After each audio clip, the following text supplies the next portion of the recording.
IVM. Artificial intelligence, what is that? It sure sounds like science fiction, but it's very much a part of our world today. But most of us lack understanding and a means to use AI to our advantage. Luckily though, Intel's Digital Readiness Program empowers everyone with skill sets, mindsets, and tool sets to use in an AI-fueled world, so you don't end up like me. The Intel AI for Youth program is an initiative that guides today's youth to an understanding of AI, how it is designed, and why it's important today. Intel's been working with the CBSE, Ministry of Education, and the Government of India to empower today's youth to build social impact solutions while demystifying what AI is. How do you take advantage of this? Purchase an Intel Core-powered PC and you get free access to 80 plus hours of immersive and hands-on training about AI. On completion of the program, along with a certificate, you get access to AI toolsets to try put what you learn to good use. Log on to futurebanaowonderful.intel.com. Future Banao Wonderful by bringing home an Intel-powered PC.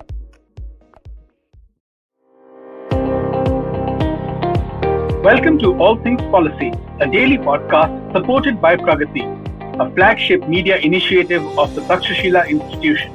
We are a bunch of policy nerds based in Bengaluru, and we like to bring fresh perspectives to Indian affairs and an Indian perspective to global affairs. So grab a cup of coffee, sit back, and join us for today's chat. Hello and welcome to another episode of All Things Policy. My name is Arjun, and today we're going to be talking about China, BRI, and Africa. But before we get into the conversation, I just like to mention one of Takshashila's initiatives. It's called the Global Outlook Survey.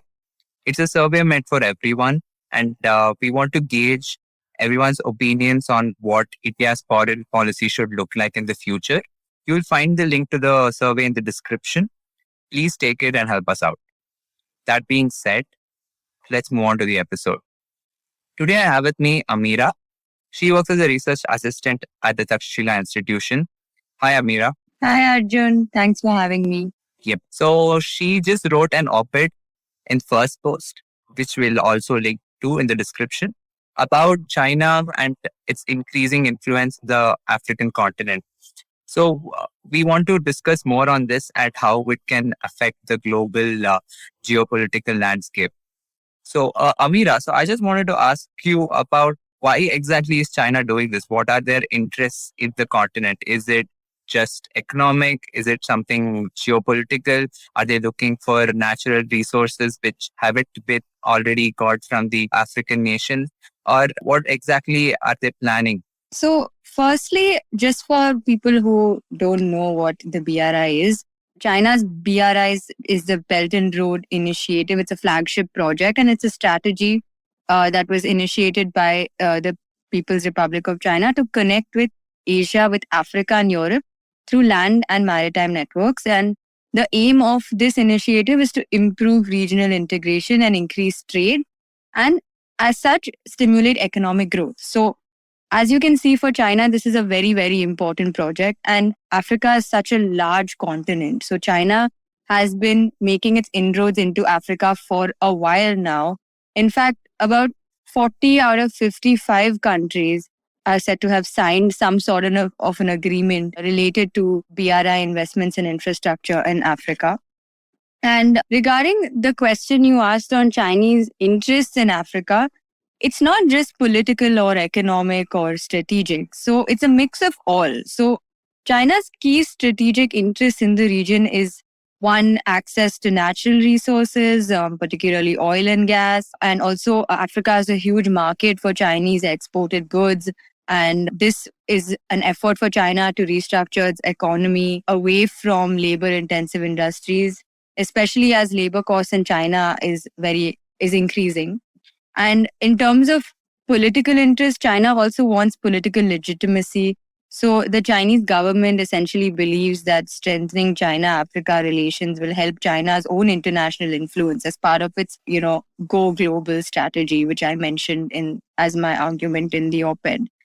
And so those are some of the main interests for China in the region. And Africa is a continent where China has invested in a lot of projects. So, with the help of the African continent, the BRI initiative also increases China's control of critical global supply chains and its ability to redirect the flow of trade in the world's sea. So the African continent is therefore of great importance to the implementation of China's BRI and also its 13th five-year plan, a document which was adopted in 2016. So Chinese maritime interests and rights, which lays a foundation for its great power status, is also one of the reasons why investment in Africa and its maritime Silk Road is of huge importance to them. That's interesting. So we know about China's BRI project. So it's their premier forest policy project. They've already kind of extended the sphere of influence in Central Asia, the Middle East, and now they're looking to do that in Africa as well. And we've also heard about China's projects in Africa, especially the country of Djibouti, which is on the eastern coast of Africa, right? So they have their own naval base there and they get access to the Indian Ocean and stuff. So other than this major Djibouti project or anything, so how has China expanded their influence in the continent? What are these other infrastructure projects across the continent? Is it just specific to a certain region in the continent, or is it spread out? And can we connect the dots somehow, or is it just like random investment projects all across the continent? So before I answer your question, I want to talk about Djibouti and the importance of Djibouti for China. So when I mentioned that China has strategic interests in the region, I also mean that Djibouti could be, as you know, China has constructed a naval base in Djibouti, which could be used for military purposes in the future. So that is of great importance because if China was to use Djibouti as a military base in the future, that could provide them with great leverage in terms of security and trade in the sea. So that's one point. And secondly, as I mentioned, China has about at least 40 out of 55 countries have signed some sort of an MOU with China related to BRI infrastructure. So obviously, the projects that China has invested in is not confined to any particular region. So there are projects across the region and across the continent. And I've also mentioned it in I've mentioned a few in my article. I can't go into all of them, but some of the recent investments in the continent, for example, in Zambia, China has commissioned over 3 major infrastructure projects in the past few weeks. So they've commissioned a hydropower station in the southern district of Zambia. And then last month, China commissioned 2 international airports in the countries. In terms of railways, China has also funded the Tanzania-Zambia Railway Authority. It's a railway line that connects Zambia to Tanzania. And finally, China has also constructed 2 modern stadiums and a hospital, in addition to other projects in Zambia. So this is only in Zambia. And China has also expressed its willingness to continue assisting with development in the nation. And interestingly, the latter seem to be appreciative of China's infrastructure financing in improving the country's development. And this is actually seen across its projects in Africa. A lot of Chinese projects in Africa are actually very appealing to the Africans because they like the idea of getting funded to build these infrastructure projects, and the development is going up in such a way that you can't really refuse that offer. So that's one region. Another country where China is making inroads is in Ethiopia. So China has financed a wind power project under the Belt and Road Initiative scheme, which as of July is about 75% complete. So it is expected to be completed by the end of 2022, and the project is contracted by a Chinese-based state-owned enterprise. And the aim of this project is basically to increase green energy levels, boost the national energy output of Ethiopia. And it will also provide electricity for industrial parks along the Ethiopia-Djibouti Economic Corridor and the Addis Ababa-Djibouti Railway. So in Ghana as well, the scale of Chinese funded projects has been rising over the last 2 decades rapidly. And their most significant investment in the region was the construction of a 400 megawatt dam in 2013. And this is of importance because China is now the primary source of foreign direct investment in the country. And in fact, in 2018, Ghana actually negotiated a 2 billion deal to allow China's Sino-Hydro Corporation to invest in infrastructure in exchange for access to precious elements. So as I mentioned, in the key interests of China's influence in Africa, one of the key interests was access to minerals and oil and gas. So here, in exchange for infrastructure building, they get access to precious elements. And in Ghana, it's namely bauxite. So apart from financing ports, roads, railways, China is also making its way into building telecom infrastructure on the continent. So a recent example of this is the opening of a national data center in the Western African nation of Senegal. And the Export-Import Bank of China financed the center with technical backing from Huawei, responsible for about 50% of Africa's 3G networks and 70% of its 4G networks. So apart from these, there are various other projects in the works that China is funding. And as I mentioned, according to Chinese data, as of January 2021, about 140 countries joined the BRI, out of which 40 are in sub-Saharan Africa. So apart from infrastructure, there's also technology and telecom networks where China is getting into, particularly with its Huawei for 5G networks and 4G networks. So that's another way that China is investing in infrastructure in the region. So these are some of the recent investments they've made, to name a few, but you should definitely check out all the other regions where they have projects, because there are a lot widespread across the continent. That's really cool. I mean, like, they are not only in the infrastructure domain, but also in the tech and telecom and everything else. So that's very interesting to know. Before we go on, let's just take a short break and we'll be right back. Security on a computer is like a layered cake. No matter how secure each layer may be, attackers and hackers will work tirelessly to find a vulnerability and exploit it. These cyber attacks can sneak into a system unnoticed, eventually gaining access to all the programs and files on your computer stack. Luckily, with Intel vPro platform, all of this is avoidable. Intel vPro has the Intel Hardware Shield, which adds protection to every layer of the computer system with 3 groups of security capabilities. Advanced Threat Protection, which helps quickly detect and remediate the latest ransomware and crypto mining attacks on the system. Below the OS Security, which helps identify unauthorized changes to hardware and firmware. And Application and Data Protection, which helps prevent memory corruption and malware injection. So secure your organization's productivity with hardware-based security only with Intel vPro. Visit intel.in/IT heroes to know more. Intel vPro, built for business.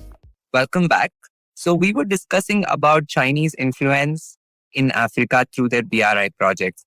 So Amira, I just wanted to know, how are these African countries coping up with this level of investment? Do they know what they're getting themselves into? Do they have these prospective risks or fears from Chinese investment?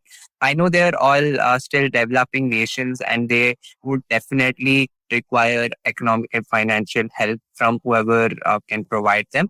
But is there something they need to be aware about? We have always heard about this whole China's debt trap diplomacy, the seed in Hambantota and everywhere else. So are they kind of aware of that? So what are the fears or the risks they might have to encounter while dealing with Chinese investments? Yeah, definitely. Debt trap diplomacy is one of the biggest risks that China faces as part of its BRI flagship project.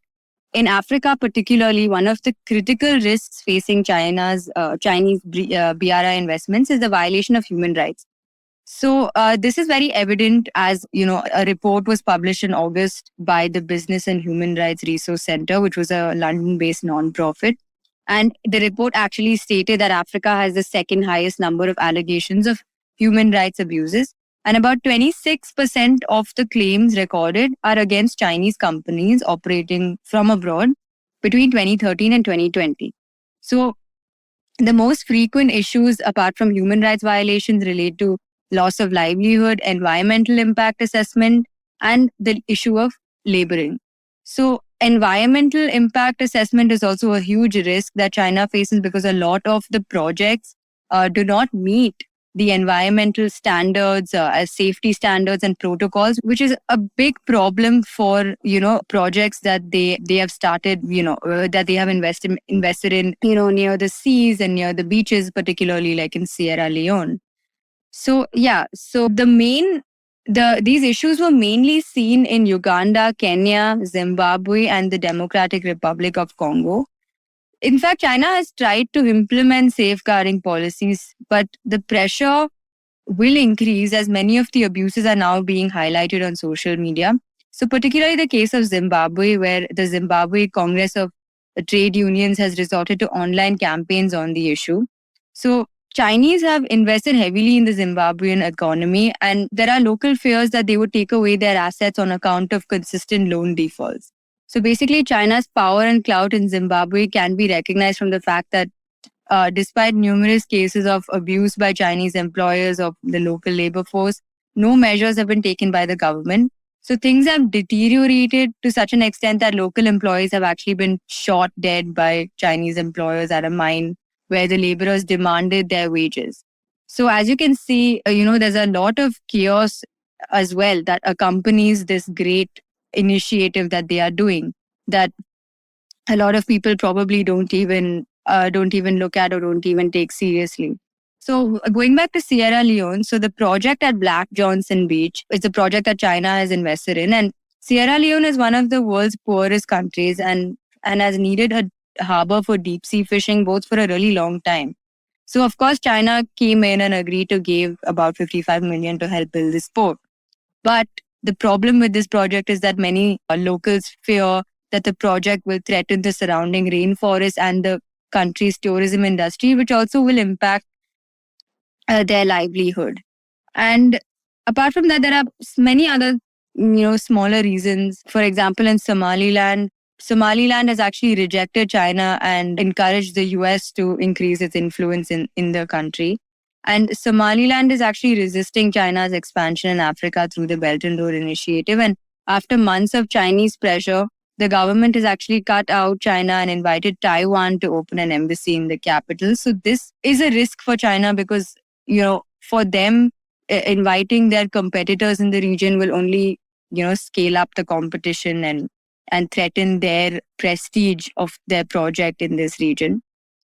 So another risk is the possible use, as I mentioned earlier, another risk is the possible use of investments for geopolitical or geostrategic gains. So the construction of a Chinese military base in Djibouti, like we talked about earlier, has sparked concerns in the continent about China's plans over its infrastructure and investments in the future. China could actually set up another possible military base in Walvis Bay in Namibia. And again, so the construction of these potential military bases, is a threat for not only Africa, but for the other countries around the world. So in fact, in 2019, the Chinese news outlet Global Times had actually reported that China Harbor aims to turn the Walvis Bay in Namibia into an international logistics hub, hinting at its intentions behind the development. But still, expanding maritime cooperation with Africa and port infrastructure and construction is vital for China's larger geopolitical and economic strategy. This is because it views deepening trade links along the corridor as essential for its domestic and international policies. And another major reason why China is so protective about its investments in the region is because of the need to protect its citizens working on BRI projects across Africa, which is close to about 300,000. So this is a huge domestic interest for China to safeguard its citizens. And a lot of Chinese citizens have also faced violence in Africa. So it's not just the Africans. And lastly, like China's need for oil and mineral resources and access to markets to sell its products, and for Chinese firms looking to gain experience. So they're using Africa as a space for increasing their opportunities and for domestic employment. But of course, there has to be a way to counter the risks that comes with these projects. And I think this is still something that China needs to figure out, and China needs to get under control instead of suppressing what the risks are and what the disadvantages are and what African perspectives are towards these projects in the region. That's very interesting. I mean, things have escalated to a certain levels that no one would have expected, I guess, a decade back. So how are other countries in the world responding to this? Are they aware of stuff happening in Africa with regard to China? And what is their view on what is happening in the continent? Are they still fearful of China's influence, or are they countering Chinese influence with their own investments and influence in the region? So what has been the kind of response from the outside world?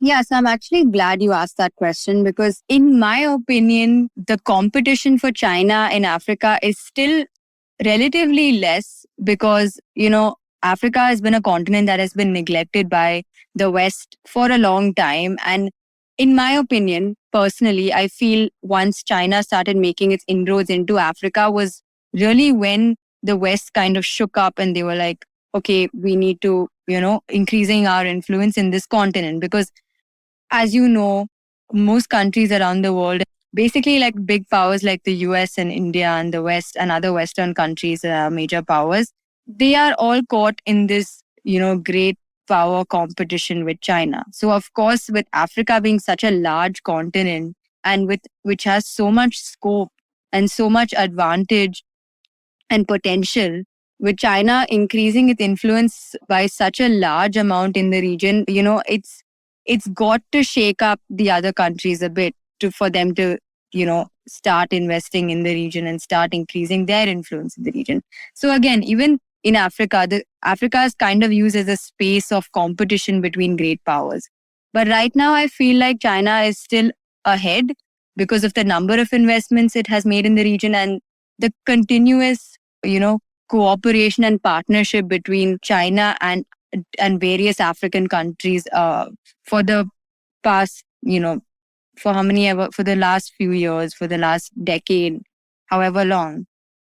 But as a result of this influence, there are powers that are trying to step up their reach. So let's talk about India. So India is attempting to establish its role as a green energy provider with the state-run National Thermal Power Corporation Limited. So they are trying to secure project contracts in Cuba and Malawi and Niger to meet electricity demands. And India actually has an advantage of securing contracts in the region due to its membership in the International Solar Alliance.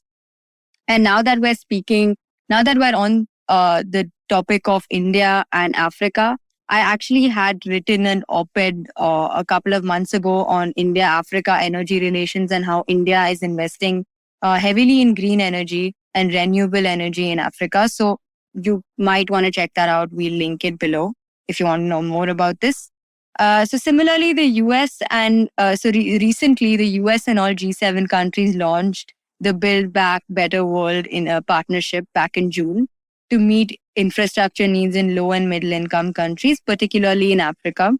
So while there is not much detail on the initiative scope because it's a very recent one, it indicates a newfound Western interest in Africa owing, of course, to the massive presence of Chinese activities in the region.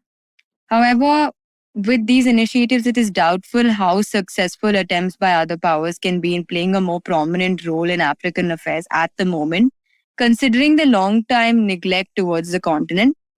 And more importantly, some African countries are actually appreciative of China's efforts in the region. So as much as there are risks involved and there are human rights violations involved and there is, labor right violations involved, the Africans seem to be more appreciative of China because of the funding they are providing, because of the number of developments that are coming up, and it's actually, changing the way Africa's development is proceeding. So it's actually making them grow and uplifting them. So Africans don't really see this as a bad thing. More importantly for them, Africa is still willing to work with China compared to the West, as they fear working with the West will yield no results and just a high percentage of loans and debts. So of course, even though China's foreign direct investment in Africa is extremely high, so that obviously the debt burden is increasing for each country. It's not, unlike the West, China is not promising gains and giving no returns. So China is promising the gains and giving the returns without having to ask really for, the debt and, pushing them to, basically giving them an ultimatum and saying, hey, look, give us all the money now. So that's why Africans kind of seem to be pleased with Chinese involvement in their region. And finally, one more thing is that while there are many dangers attached to China's BRI in Africa, one cannot ignore the prosperity it will bring to the continent, which is what I've been saying this whole time.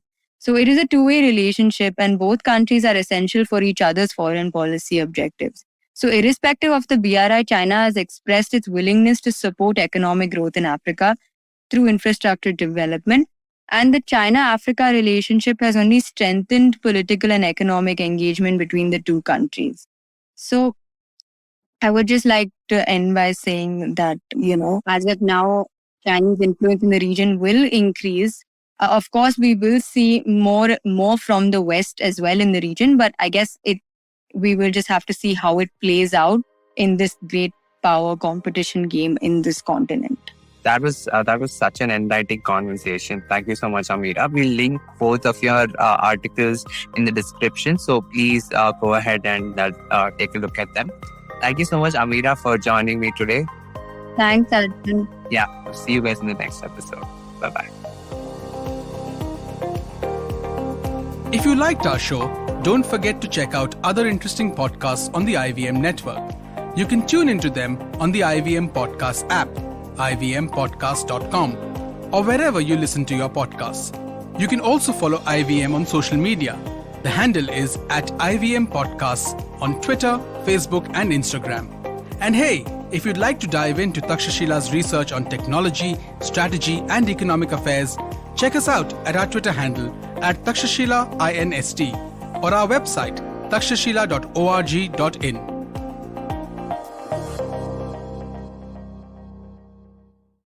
Hey everybody, it's been another great week on the IVM Podcast Network. On Cyrus is joined by two youth leaders from the United Nations We the Change campaign, Akhilesh Anil Kumar and Garvita Gulhati. They talk about why plastic and water are the major issues that need attention immediately.